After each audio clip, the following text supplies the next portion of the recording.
But in the same chapter we meet Nicodemus.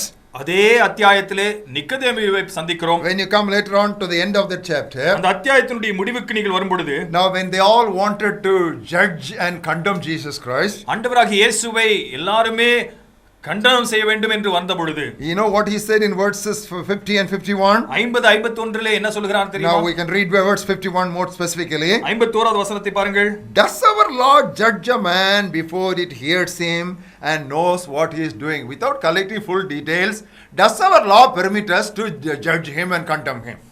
ஒரு மனுஷன் சொல்வதை கேட்டு அவன் செய்கைகளை அறிகிறதற்கு முன்னே அவனை ஆக்கினைக்கு உட்படுத்தலாமா என்று கேட்கிறார். This man was not even born again. இந்த மனுஷன் மறுபடியும் பிறந்த அனுபவம் அற்றவன். Now Nicodemus was only listening to a message about rebirth, but he had not actually been born again. மறுபடியும் பிறக்கிற அனுபவத்தை பற்றி ஒரு செய்தி இவன் கேட்டிருக்கிறானே ஒழிய மறுபடியும் பிறந்த அனுபவம் இவனுக்கு இல்லை. But he was so kind. ஆனால் அவ்வளவு தயவாய் இருக்கிறான். He was so considerate. அத்தனையாய் அவன் தயவுள்ளவனாய் இருக்கிறான். He had this quality. இந்த ஒரு நற்குணம் அவனுக்கு இருக்கிறது. He didn't want to rush into conclusion. அவன் முடிவெடுக்க ஆத்திரப்படவில்லை. Give a fair chance for the person to explain his position. தன்னுடைய நிலைமையை சொல்லுவதற்கு ஒரு வாய்ப்பு கொடுப்போமே என்று சொல்கிறார். Try to understand that man fully. அந்த மனிதனை முழுமையாக புரிந்து கொள்ளலாமே. Don't judge and don't rush into conclusions. நீங்கள் ஆத்திரப்பட்டு முடிவுக்கு வர வேண்டாம். Beloved, I have found believers are more cruel than unbelievers these days. பிரியமானவர்களே, இந்த காலங்களில் ஒன்றை நான் பார்த்திருக்கிறேன். அவிசுவாசிகளை விட விசுவாசிகள் மிகவும் கொடூரமானவர்களாக இருக்கிறார்கள். They just condemn people. They just come to quick conclusions. Let us learn a warning from this passage. இந்த வசன பகுதியிலிருந்து நாம் இதை ஒரு எச்சரிப்பாய் எடுத்துக்கொள்வோம். Once I was very ashamed because I rushed into a conclusion. இவ்விதமான அவசரப்பட்டு ஒரு முடிவெடுப்பதை குறித்து நானும் என்னுடைய வாழ்க்கையில ஒரு சமயத்தில் நான் மிகவும் மனஸ்தாபப்பட்டேன். That was a guest house. அது ஒரு guest house. And there was a woman who was the receptionist. அங்கே ரிசப்ஷனிஸ்டாக ஒரு சகோதரி. She had her hair very closely cut.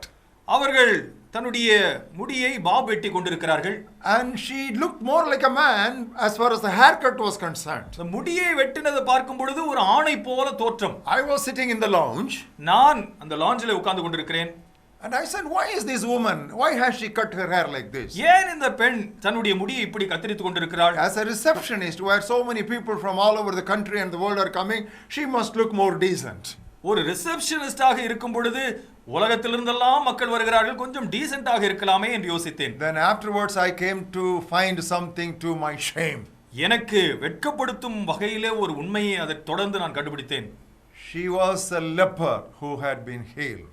அவர்கள் தொழுநோயிலிருந்து சுகம் பெற்ற ஒரு சகோதரி. Most of her fingers she had already lost. தன்னுடைய விரல்களை எல்லாம் ஏற்கனவே இழந்திருந்தாள். She could not comb her hair. தன்னுடைய முடியை அவளால் சீவிக்கொள்ள முடியவில்லை. Just to maintain her hair with practically no finger, she had that close haircut. தன்னுடைய முடியை பராமரித்துக் கொள்ள முடியாத ஒரு சூழ்நிலையிலே விரல்கள் இல்லாத பட்சத்திலே அவள் அந்த விதமாக தன்னுடைய முடியை கத்தரித்துக் கொண்டிருந்தாள். I felt terribly ashamed, brothers and sisters. சகோதரனே சகோதரியே, அதை குறித்து நான் மிகவும் வெட்கப்பட்டேன். Beware of rushing into conclusions and judging people. மற்றவர்களை நியாயம் தீர்ப்பதிலே நீங்கள் துரிதப்பட வேண்டாம். We can judge anyone only if we know all the facts about that person. ஒருவரை பற்றி எல்லா தகவல்களையும் அறிந்திருந்தால் அவரை நீங்கள் நியாயம் தீர்க்கலாம். But the fact is no one knows everything about another person. ஆனால் உண்மை என்ன? ஒருவரை பற்றியும் யாருக்கும் எல்லா விவகாரங்களும் தெரியவே தெரியாது. Only God knows it. ஆண்டவருக்கு மாத்திரம்தான். That is why God alone can judge person. ஆகவே தான் ஆண்டவர் மாத்திரம்தான் யாரையாவது நியாயம் தீர்க்க முடியும். Now this truth we should never ever forget in our lives. இந்த ஒரு உண்மையை நம்முடைய வாழ்க்கையிலே நாம் ஒருபோதும் மறந்து விடவே கூடாது. And also if you go on judging others, you will be dictated but what you think that people think about you. நீங்கள் தொடர்ச்சியாக மற்றவர்களை நியாயம் தீர்த்துக் கொண்டே இருப்பீர்களேயானால் மற்றவர்கள் உங்களை பற்றி என்ன நினைக்கிறார்களோ அந்த பாணியிலேயே மற்றவர்களை குறித்து நீங்களும் நினைத்து நியாயம் தீர்ப்பீர்கள். Now learn to go by your convictions. உங்களுடைய காரியங்களிலே நீங்கள் சத்தியத்தின் அடிப்படையிலே முடிவை எடுக்க வேண்டும். You cannot please everybody in this world. உலகத்தில் எல்லாரையும் நீங்கள் திருப்திப்படுத்த முடியாது. If John the Baptist comes without eating bread or drinking wine, they would say he has a demon. யோவான் ஸ்நானகன் புசிக்காமல் குடிக்காமல் வருகிறான், அவனுக்கு பிசாசு பிடித்தவன் என்று சொல்லிவிட்டார்கள். If Jesus Christ comes eating and drinking, they would say he is a glutton. புசித்தும் குடித்தும் இயேசுவானவர் வருகிறார், இவர் பெருந்தீனக்காரன் என்று சொல்லிவிடுகிறார்கள். Beloved, we want to tell you something. பிரியமானவர்களே, ஒன்றை உங்களுக்கு சொல்கிறேன். Let those who appreciate and those who abuse, abuse. போற்றுவோர் போற்றட்டும், தூற்றுவோர் தூற்றட்டும். You go on with your job. உங்களுடைய அலுவல்களிலே நீங்கள் தொடர்ந்து செயல்படுங்கள். Many times there was a dispute among people whether Jesus was good or bad. ஆண்டவராகிய இயேசுவானவர் நல்லவரா தீயவரா என்று அநேக சமயங்களிலே தர்க்கங்கள் ஏற்பட்டது. Some people said he was good. ஒரு சிலர் நல்லவர் என்று சொன்னார்கள். Some people said he was bad. He was a cheat.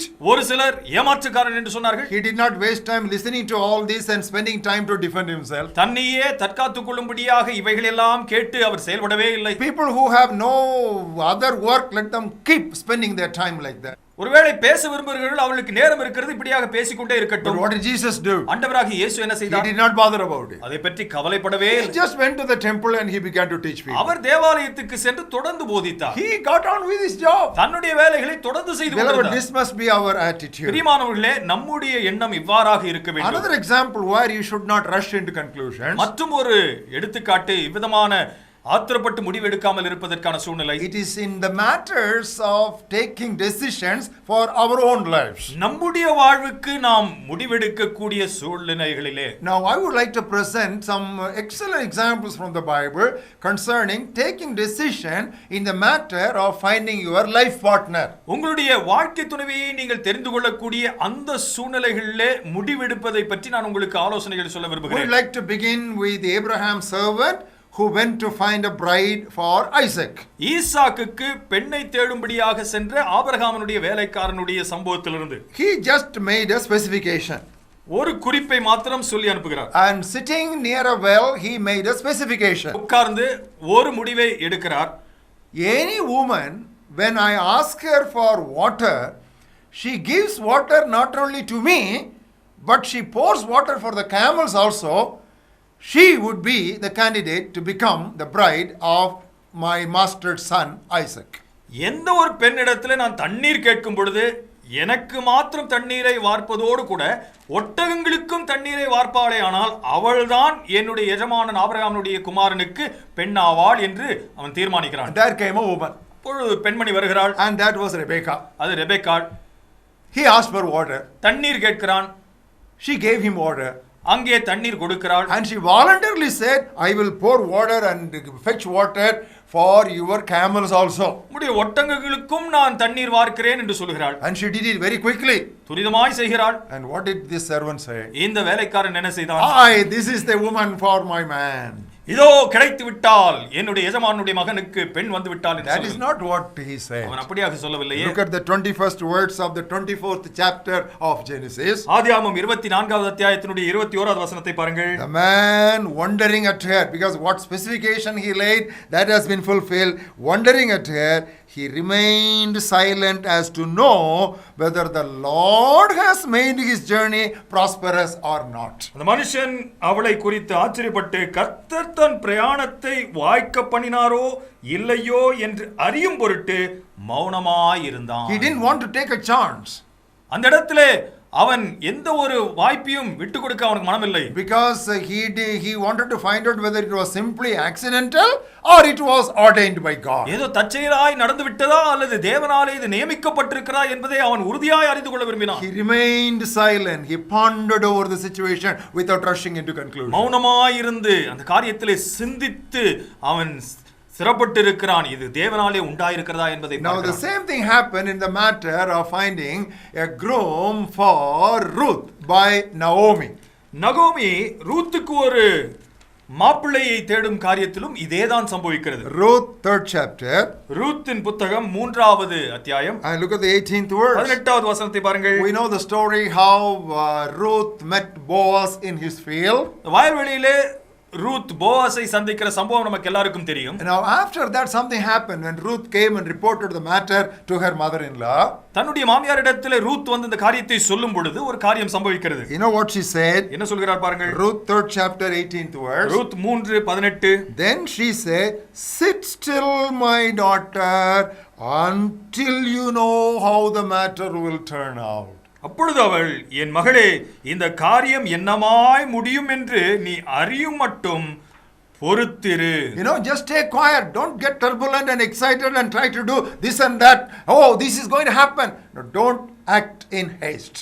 ஆத்திரப்பட்டு இது நடந்துவிடும் என்று சொல்லி நீ அலைகழிக்கப்பட வேண்டாம், நிதானித்து அமைதியாய் அமர்ந்திரு. Beloved, the Bible has a beautiful statement. It says, he who believes does not act hastily.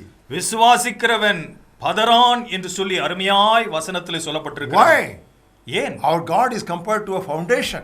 நம்முடைய ஆண்டவர் ஒரு அடித்தளத்துக்கு He ஒப்பிடப்பட்டிருக்கிறார். is a sure foundation.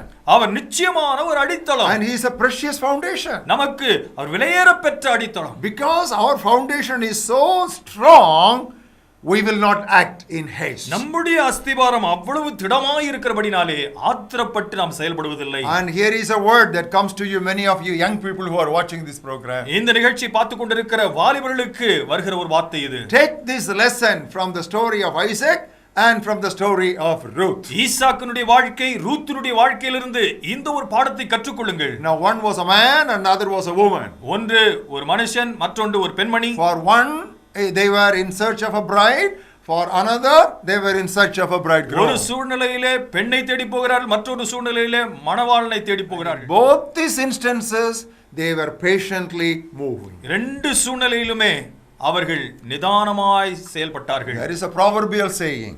ஒரு பழமொழி ஒன்று உண்டு. If you marry in haste, you will worry at leisure. அவசரப்பட்டு கல்யாணம் செய்தால் நிதானமாய் கவலைப்படுவீர்கள். Now that's what many young people are doing. அநேக வாலிபர்கள் இதில் தான் ஈடுபடுகிறார்கள். So in this manner commit your way to the Lord and wait patiently for him, let him bring it to pass. இந்த காரியத்திலே நீங்கள் நிதானித்து ஆண்டவருக்கு காத்திருங்கள், அவரே அதை வாய்க்க செய்வார். And another area where we should not rush into conclusions. மற்றும் ஒரு காரியம், நாம் அவசரப்பட்டு செயல்படக்கூடாத ஒரு காரியம். Now when crises and troubles overtake us, பிரச்சனைகளும் நெருக்கடிகளும் நம்மை மேற்கொள்ளும் பொழுது we should not become hasty in our thoughts or in our words or in our deeds. நம்முடைய சிந்தனைகளிலோ வார்த்தைகளிலோ செயல்களிலோ நாம் ஆத்திரப்படவே கூடாது. There is a promise for us in book of Psalms 46th chapter. 46வது சங்கீதத்திலே நமக்கென்று இங்கே ஒரு வாக்குத்தத்தம் கொடுக்கப்படுகிறது. Look at verse 3. மூன்றாவது வசனத்தை பாருங்கள். Though its waters roar and be troubled, and though the mountains shake with its swelling, அதன் ஜலங்கள் கொந்தளித்து பொங்கி அதன் பெருக்கினால் பர்வதங்கள் அதிர்ந்தாலும். You know, the problem may be so turbulent. பிரச்சனைகள் அவ்வளவு கொந்தளிக்க கூடியதாக இருக்கலாம். You know, the waters are turbulent and the mountains are shaking. கடல் கொந்தளிக்கிறது, பர்வதங்கள் அதிர்ந்து போகிறது. And you look at verse 5. ஐந்தாவது வசனத்தை பாருங்கள். God is in the midst of her. தேவன் அதன் நடுவில் இருக்கிறார். She shall not be moved. அது அசையாது. God is not at the circumference, God is at the center. தேவன் எங்கோ ஓரத்தில் இருக்கவில்லை, அவர் மையமாய் இருக்கிறார். So she shall not be moved. ஆகவே அசைக்கப்படாது. But what should we do? நாம் என்ன செய்ய வேண்டும்? Look at the 10th verse. 10வது வசனத்தை பாருங்கள். Be still and know that I am God. நீங்கள் அமர்ந்திருந்து நானே தேவன் என்று அறிந்து கொள்ளுங்கள். Be still. You know, it all may be turbulent in waters, it may be shaky for mountains, but because God is in the midst of us, be still and know that he is God. கடல் கொந்தளிக்கலாம், மலைகள் அதிர்ந்து போகலாம், ஆனால் தேவன் மையமாய் இருக்கிறபடினாலே நீங்கள் அமர்ந்திருந்து அவரே தேவன் என்று அறிந்து கொள்ளுங்கள். At this time I remember what Moses told God's people. மோசே தேவனுடைய ஜனங்களுக்கு சொன்ன ஒரு வார்த்தை இப்பொழுது எனக்கு ஞாபகம் வருகிறது. He took them out of Egypt. எகிப்தை விட்டு வெளியேறுகிறான். And they were just passing through the Red Sea. செங்கடலை கடந்து போகிறார்கள். And as they were passing through the Red Sea, செங்கடலை கடந்து போகும் பொழுது what happened? என்ன சம்பவித்தது? The Egyptian army, it was coming behind them, chasing them. எகிப்தினுடைய சேனைகள் இவர்களை துரத்துகிறது. Oh, people were terribly agitated. ஜனங்கள் கொந்தளித்து They போகிறார்கள். became very angry with Moses also. மோசேயை பார்த்து இவர்கள் கோபம் கொண்டு What போகிறார்கள். did they say? என்ன சொன்னார்கள்? Were there not graves in Egypt? அங்கே எகிப்திலே எங்களுக்கு கல்லறைகள் இல்லையா? Why did you bring us here so that we will be buried in the wilderness? இந்த தண்ணீரிலே இந்த வனாந்தரத்திலே புதைக்கப்படும்படியாக ஏன் எங்களை கொண்டு வந்தீர்? They were so perturbed and disturbed. அவ்வளவாய் அவர்கள் கலக்கம் அடைந்தார்கள். And what did Moses say? மோசே என்ன சொன்னான்? Be still. நீங்கள் அமர்ந்திருங்கள். Be still. அமைதலாய் இருங்கள்.